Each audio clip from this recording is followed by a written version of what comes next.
Hello everybody from Cambridge in Massachusetts, from the Harvard campus. I've been spending the past few days here running a workshop at the Kennedy School called the Workshop on Global Leadership. It's basically a course on the global agenda.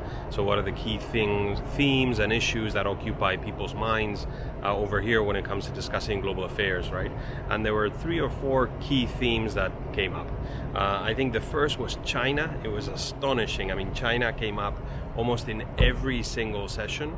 So from technology to the economy to security and defense.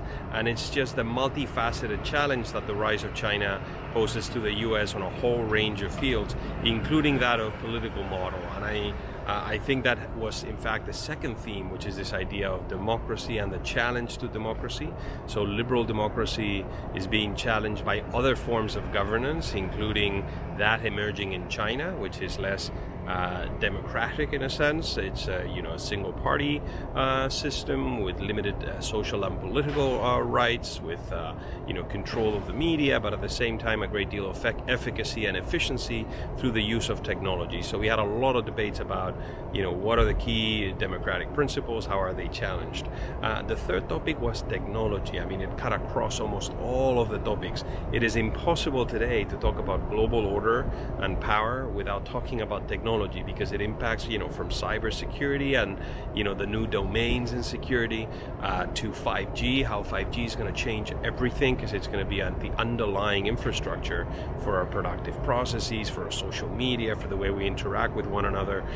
So that was very important. But also technology in the way it's changing the economy, it's changing employment, it's changing income distribution. So technology is now a key determinant of fundamental social dynamics that then affect politics and that are very much behind the rise of populism.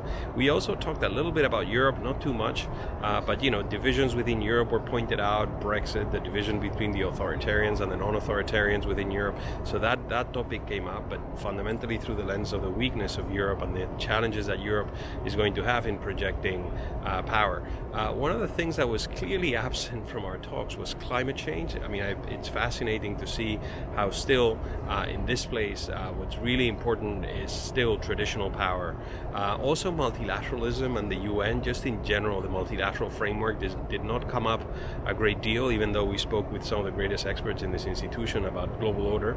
So that seems to be a little bit of a secondary issue for US foreign policy. But it was a fascinating week, and if I can point to 3 things that I think are going to be important in the debate moving forward, is the rise of China and its impact on the world, the future of liberal democracy, very linked to the rise of China in fact, and then technology and its impact on global governance issues and power. So thank you for listening. Bye-bye from Cambridge.